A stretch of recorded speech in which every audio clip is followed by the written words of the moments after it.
एका मराठी कवीची ओळ आहे, मातीसाठीच जगावं मातीसाठीच मरावं, बाळा माती लई थोर तिला कसं इसरावं. परंतु मराठी मातीत ज्यांचा देह पोचलाय त्यांना या मराठी मातीशी प्रामाणिक राहता येत नाही. ज्या एकनाथ शिंदेंचा देह या महाराष्ट्रातल्या मराठी मातीत पोचला गेलेला आहे, या महाराष्ट्रातलं क्षार पाणी घेऊन ज्यांची वाढ झाली आणि याच महाराष्ट्रातल्या मराठी माणसांनी ज्यांना भरभरून प्रेम, साथ, सहकार्य आणि विश्वास दिला, त्या सगळ्या मराठी माणसांशी प्रतारणा करत आज एकनाथ शिंदे जय गुजरात म्हणतात. ते उगाच म्हणत नाही. खरं तर एकनाथ शिंदेंच्या ठाई एकनिष्ठता किंवा प्रामाणिकपणा हा जरी गुण नसला तरी एकनाथ शिंदेंच्या ठाई धूर्तपणा आणि चतुरपणा ठासून भरलेला आहे. नेमक्या वेळेला आपण जेव्हा राजकारणातनं आता प्रवाहाच्या बाहेर फेकले जातोय की काय, अजित पवारांनी आपल्यावर सरशी केली आहे आणि देवेंद्र फडणवीस कुरघोडी करण्याची एकही संधी सोडत नाहीत, अशा काळामध्ये अमित शहांच्या मंचावर जाऊन आपण अमित शहांची भाटगिरी केली पाहिजे, एवढा साधा सेन्स तर नक्कीच एकनाथ शिंदेंच्या ठाई आहे.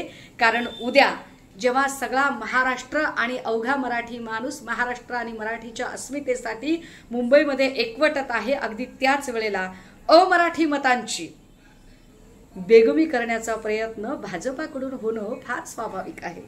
पण अशी बेगमी करताना मी तुमचा सगळ्यात जास्त वफादार आहे, किंबहुना मीच सर्वोत्तम भाट आहे, हे अमित शहांना सांगण्याची संधी एकनाथ शिंदे कसे सोडतील बरं.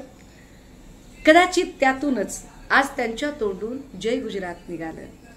मात्र हा जय गुजरात ऐकून गुजराती किंवा अमराठी लोकांनी सुखावून जाण्याचं कारण नाही.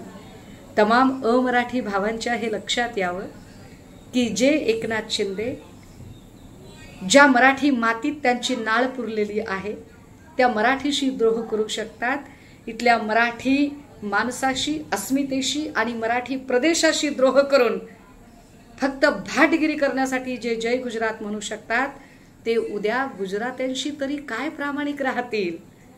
कशावरून ते उद्या गुजरात्यांशीही बैमानी करणार नाहीत. एका क्षणात संधी मिळाली तर एकनाथ शिंदेंनी जसं उद्धव साहेबांना चितपट करायचा प्रयत्न केला, अगदी त्याच पद्धतीने ते देवेंद्र फडणवीसांनाही मातीत लोळवून त्यांच्या छाताडावर पुन्हा उभे राहून सत्ता मिळवण्याचा प्रयत्न केव्हाही करू शकतात. मला वाटतं याची कल्पना देवेंद्र फडणवीसांना सुद्धा फार चांगलीच असेल.